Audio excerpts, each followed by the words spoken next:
The prevalence of male circumcision worldwide is primarily due to the role of religion, although cultural and health reasons have also been significant factors.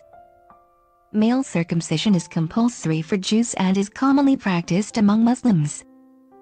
When circumcision is performed for religious reasons, it usually symbolizes faith in God, but it may also be done to promote health and hygiene. Judaism and circumcision. Circumcision is an initiation rite for Jewish newborn babies. This usually takes place in a ceremony called a Brit, or Bris, milah, witnessed by family and community members. The ritual is an ancient practice that has been carried out by Jewish parents for more than 3 years. Milah is Hebrew for covenant of circumcision. Such is the importance of Brit milah that circumcision can take place on the Sabbath or a holy day, even though the drawing of blood is not normally allowed on these days under Jewish law. According to the Torah, Genesis 17, 9-14, Abraham was commanded by God to circumcise himself.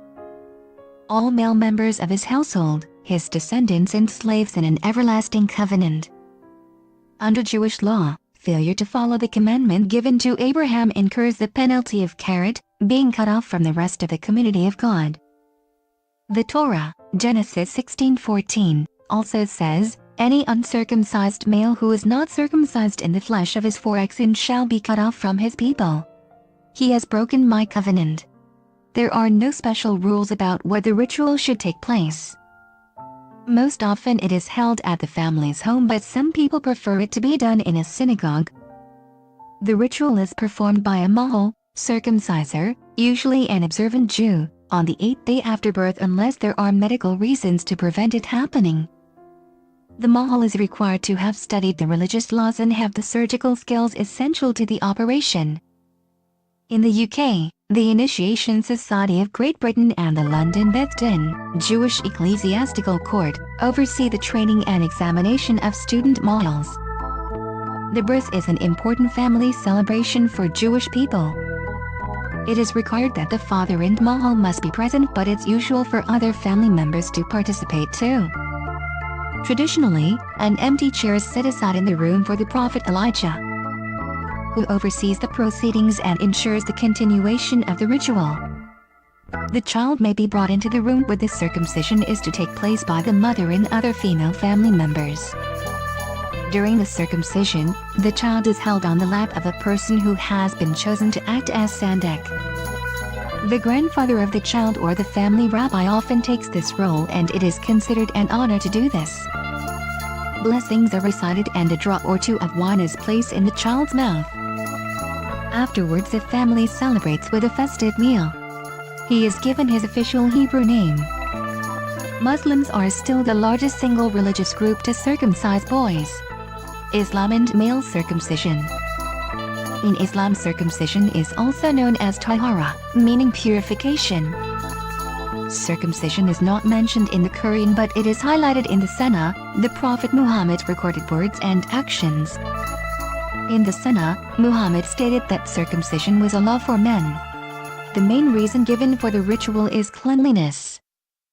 It is essential that every Muslim washes before praying. It is important that no urine is left on the body. Muslims believe the removal of the forearm makes it easier to keep the penis clean because urine can get trapped there. Supporters of circumcision also argue that excrements may collect under the foreskin, which may lead to fatal diseases such as cancer. Some Muslims see circumcision as a preventive measure against infection and diseases. For the majority of Muslims, circumcision is seen as an introduction to the Islamic faith and a sign of belonging. The age at which it is performed varies depending on family, region and country. In Islam, there is no fixed age for circumcision. The preferred age is often 7, although some Muslims are circumcised as early as the 7th day after birth and as late as puberty. There is no equivalent of a Jewish mahal in Islam. Circumcisions are usually carried out in a clinic or hospital. The circumciser is not required to be a Muslim, but he must be medically trained. In some Islamic countries, circumcision is performed after Muslim boys have recited the whole of the Quran from start to finish. In Malaysia, For example, the operation is a puberty rite that separates the boy from childhood and introduces him to adulthood. Circumcision is not compulsory in Islam, but it is an important ritual aimed at improving cleanliness. The ritual dates back to the time of the Prophet Muhammad. It is strongly encouraged but not enforced.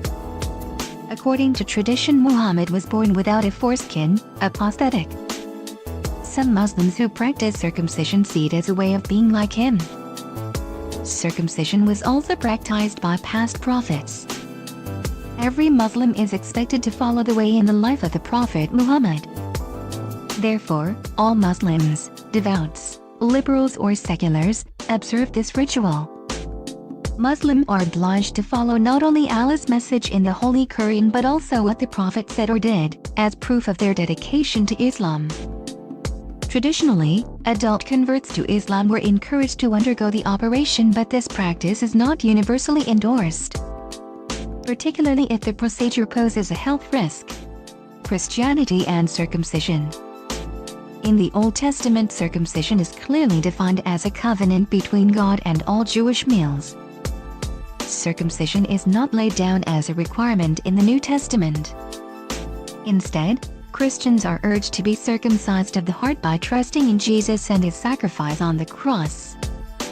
However, circumcision was a big issue in the early Christian church.